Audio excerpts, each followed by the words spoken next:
Okay, so good morning to everyone. I'm just about to leave my house to face another day's work, but I just felt like I just had to share yesterday with whoever wants to listen because too many times things happen and we just allow it to go ahead and we just let it be because this is the norm. But let me let you know that we all have a purpose in this life. And if there is one thing I always ask God is to allow me to fulfill my purpose before leaving this world. I do not know what it is, and I'm still trying to understand what my purpose is. I even asked God if I started off on the wrong track, maybe making a decision about my career without asking Him guidance at this time to forgive me. And the few years or the few days that I have left, allow me, give me the opportunity to follow that track, to follow the path that He had laid out for me before I made my own decision. Yesterday, for some reason, while driving, I saw a young man lying on the side of the road, unconscious. There was another young man, thank God, trying to assist him, and I pull up my vehicle and I went to him, asked him if he needed assistance, and we were trying to get some assistance from some other persons. But there was this young man who didn't see the need to help, because from his explanation is that this guy who was unconscious on the hot concrete, the sun was blazing hot. This young man knew everything that he was doing, and he's lying there unconscious. And we are trying to get his attention to tell him we need some assistance. But him and some other person standing there didn't see the need. I left this guy trying to assist the young man, jumped in my vehicle, and I went closer to this other guy and to some other persons who stood there. And I'm saying to them, I need some help for this young man. And they kept saying that he knew everything he was doing. He was just there, and they asked him to leave. And I'm trying to say to them, yes, I understand. You did your job. Your job was to ask him to leave. However, after he left, he collapsed, and now he needs help. We are dealing with what is happening now, not what happened before. I also told him that I understand you did your job, but now he needs help. And they couldn't see it. So I took it into my own hand. I went to those in authority. I spoke with them. But some people just, I don't know, their eyes are closed to those in a less fortunate situation. Their hearts are stone cold to persons in a less fortunate situation. But let me just let you know, you do not know where you are going to be today or tomorrow. Okay? Anything could happen at any time that could change your course. People, let's not take it for granted. Too many times we look at persons in these situations and we say they put themselves there. But this is not true. Your environment can impact you, your family. There are some good persons, and unfortunately they find themselves in the wrong families, and they do not have the support that they need in order to become the person they can become. So let us stop making judgment and saying that they put themselves in that situation. No one wants to be a coke addict. No one wants to be a drunkard. We need to stop this, okay? Now, back to this story. I did what I have to do. I tried to get this young man the assistance that he needed. But all in all, there was this dispute between myself and the other young man who said he did his job and he put him out and he did whatever he had to do. The good thing about it is that when I went back to check on this young man, the guy who said he put him out, I must admit that he was a very humble young man. Okay? The thing about it is that he felt at the time that he was doing his job.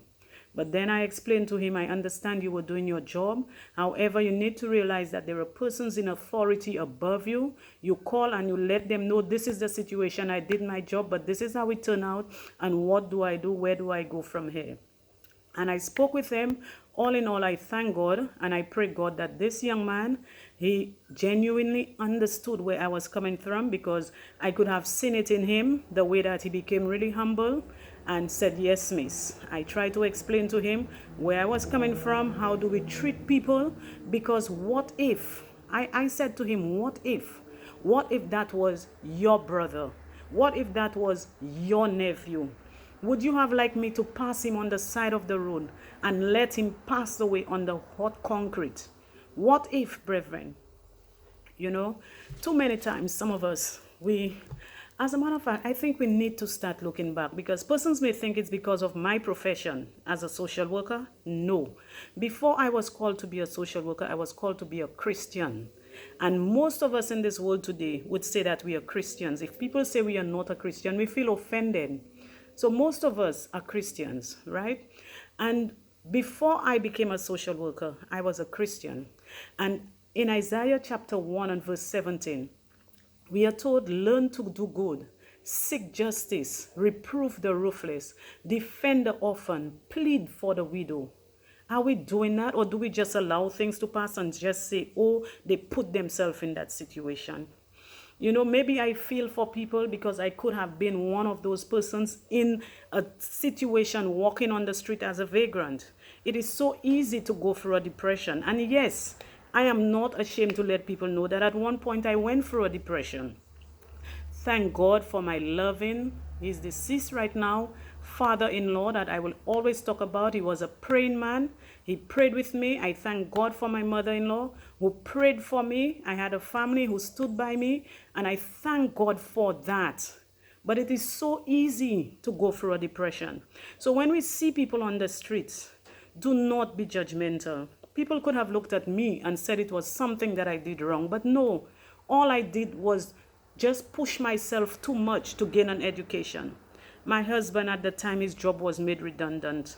I had a daughter going to school. My salary was next to nothing, and we had bills to pay. And because of that, I went into a depression. But guess what? I thank God today that because of the support I needed and I had it around me, that I'm okay. Now back to the story. So we continue. The thing is, after speaking with this young man, I could have seen the difference in him. I came back. But the one thing that really caught my attention, there was this other young man who had nothing to do with the story. And his remark to me was, you think you can save the whole world? Go ahead and save him. I don't know who this young man is, but guess what? I cannot save the whole world. I cannot even save one person. The job of saving people belongs to Jesus Christ. But he asked me to do something, and that is to do good to others, love others, and that is what I am trying to do. All I am trying to do is to do what I am commanded to do by my Jesus. So I'm not trying to save the whole world. If I could, yes, Lord, I would be happy. But I'm praying there are persons on board that will join in, and in every part of the world that we are going to do the little good that we can to help someone and make a difference in their lives. It really hurt me when I see people passing on vagrants, people. It is not up to us. When we walk through the town and we see them, what comes to mind? They put themselves there. It is not up to us. We just do what Jesus would have done. There are times when you do not even have an extra dollar to give them. I've found myself in that position. There are times when you cannot give them a bread. But guess what? You can whisper a prayer and ask God to send someone else to give them a bread or something. But do not pass on them like they are nobody. The poor will always be with us. Okay? Anyhow, again, back to the story. So this young man, I went back, I checked on him, and I realized that he was actually a mental patient. Right? A mental patient. People, let us think. We do not have to know his history to offer him help. We help everyone who needs help. It is not up to us to decide whether we help him or not. As a matter of fact, let me just let you know, I need to end this video because I need to go to work. Let me just tell you, for most of us who recite, Our Father who art in heaven, do we even pay attention to what we are saying? Because the truth is, when we recite Our Father who art in heaven, I recite it, the policeman recite it, the vagrants on the street reciting Our Father who art in heaven. It is a prayer that is well known in the Bible. All of us are talking about this same Father in heaven, our Father. So what are we basically saying?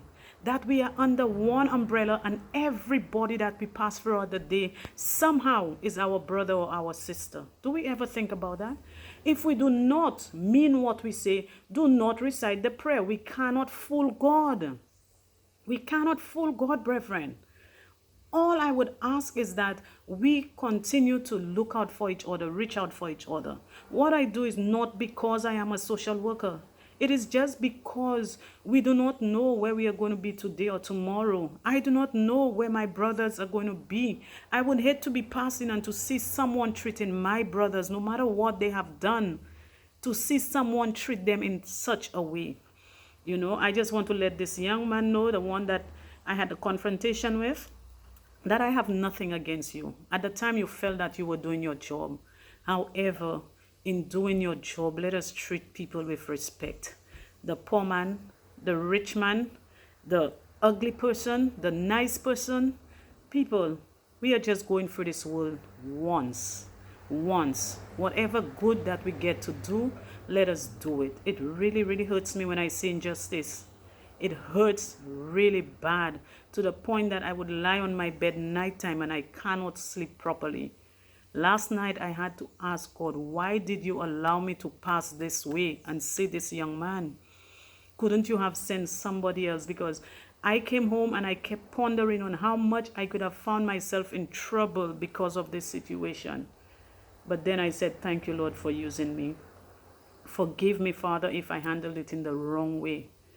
Or I could not have passed and just left this young man there.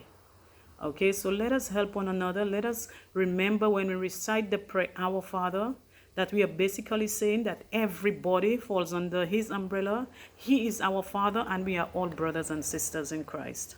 So whatever good you can get to do, let us do it. I wish everyone a good day. I do not know what my day will turn out today. No 2 days are the same. However, I will continue the little that I can do to make the difference in somebody's life. I will continue to do it, and I just pray that someone somewhere will do the same. Every soul counts in the eyes of God. It is not up to us to decide who's good, who's bad. Let the law take care of that. Okay? Have a blessed day, everyone.